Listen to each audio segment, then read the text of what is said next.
So we're sitting here with Moe from Cipher. Peace, peace. So what's it like performing at AfroPunk? Oh, well, you know, we've been involved in AfroPunk for several years, and playing an AfroPunk show is always something a little bit different, a little bit special. The energy's different. There's a lot of history behind it. It started off as a documentary, turned into a community, and every fest gets bigger and bigger, so it's always cool to be a part of it. How many years have you guys been a part of AfroPunk Festival? Since they started, I guess 5 years ago, when the first fest happened. Since then, we've been involved in some way or another. You guys are doing a tour, so what's up with the tour this summer? We're doing a tour to support our record that's coming out, The Joyous Collapse.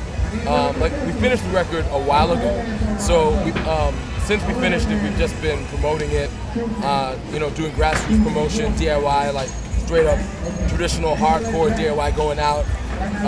I did a tour myself to just get the grassroots kind of interested in the record. I went out and I did like around 12 or 13 days around the country talking to folks. It was more like a speaking tour, and we've been giving out a 6-song sampler. And so this tour is finally to support the release, and it drops, like I said, July 13th. And we're going to be we start the tour in Wilkes-Barre, Pennsylvania, and that's on the 7th. And the tour ends on the 22nd, I think in Long Island. So we're going to be out for almost 2 months. For people who are not familiar with Cipher, give us a little bit of background on the band, the music, and... Sure. So Cipher, we're a hardcore band. We discuss politics. We discuss liberation struggles, like the African liberation struggle. We discuss people's personal struggles, their day-to-day struggles around liberation. And the reason we do the music is to help free ourselves from the craziness that's going around inside of us and is going around outside of us in society.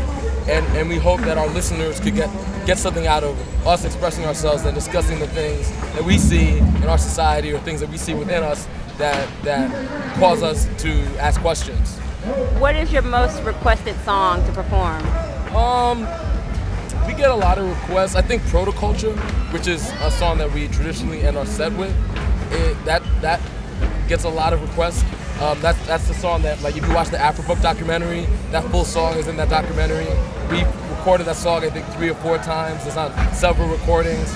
So a lot of people request Protoculture.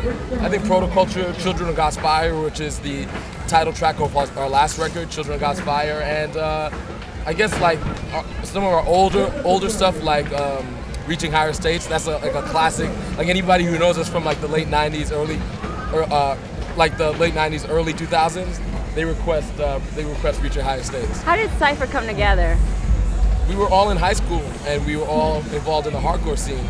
Like a lot of hardcore bands, you know, we just started off as teenagers who wanted to play for our friends, and we just continued playing. We never put our instruments down.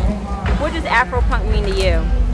AfroPunk means James Spooner's documentary, primarily, and really the community that was born out of that, right? So the documentary really, to me, is AfroPunk, and then anybody who watches it and is inspired by that, that's AfroPunk too. And anybody who's inspired by that person who watched it, that's AfroPunk too. So it's like a ripple effect. So this festival is AfroPunk, but it started with that documentary and what James Spooner did. So what's next other than the new album? What was up Cipher's sleeve? So what's next? All I can think about right now is touring the new record, Children of God's Fire. That's basically all I can think. Oh, you know, can I revise my AfroPunk statement? I'm just gonna go back real quick. Another thing that AfroPunk is to me really is people being confident in expressing all of themselves. I think truly, if anything, that's what AfroPunk is, right? So if I'm black and I'm at a hardcore show and there's nothing but white kids there, I'm like, all right, I'm a black kid and I'm a hardcore kid, and that's who I am. You know, and being comfortable in your skin. Feeling like I could be a hardcore kid, I could be black, I could have all different identities, whatever the identities are, and be comfortable with it. At the end of the day, I think that's really what AfroPunk is. It's like, yo, I'm me, I am my many identities. On top of that, I'm an immigrant, or on top of that, I live in a city or whatever, and I embrace all of those parts of myself, and I don't take away from any of those parts. Now, back to your last question. Right now, it's all about the record. It's all about getting the record out. The Joyous Collapse, July 13th, Tuesday, for downloads and any other thing. Like whenever we're on tour, you can pick it up. It's all about tour, hitting the South, hitting the West Coast, hitting the Midwest. What are some places you're going to?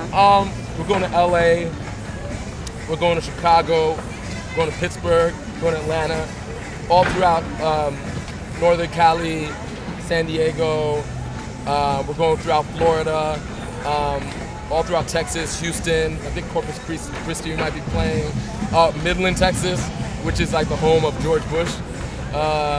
We're playing all over. What can people who are going to come out to your show expect that they didn't get from the AfroPunk show? Well, a longer set. Unfortunately, we had to cut our set down just due to crazy circumstances. So that's disappointing, but it was still great to play the show, and I think everybody that saw the set, and the band included, we felt the energy. But I think also, you know, they hear a lot of newer songs that we didn't play today. Some stuff from the new record that we're really excited about. You know, we'll be able to, you know, it'll be a smaller show, so it'll be a lot more intimate. You know, there won't be barricades and like security dudes with like earplugs, you know, with bow ties and stuff like that. So it'll be a lot more intimate. So, any last words for your fans, the true followers that may be listening, watching your interview? Well, I just want to thank everybody. I mean, we do this for ourselves, right? But if it was just for ourselves, then we would just like play to ourselves in a garage somewhere, right? So on top of doing it for ourselves, we do this for the fans and for anybody who's listening, anybody who cares to listen. It means so much to us that, you know, this music that we take all this energy and life into putting into, that somebody else finds anything worthy and valuable from it. So it really means so much to us. Like every single person after a set who says something, a word of encouragement, or like, you know, I've been listening to this music for a while, or I got this record, or these lyrics mean this to me, or that, I can't say how much I appreciate it. That's why we do it, because it's not like, you know, we're popping bottles, drinking Cristal or whatever. Like, you know, we're a very humble band. You know, we play our shows, we do our thing, we keep our head to the grind, you know, and we don't get a lot materially out of it, but spiritually and emotionally, the rewards are immense. And we're happy to share that with the community of folks who dig what we do. Thanks, man. Have a good one. All right, thank you.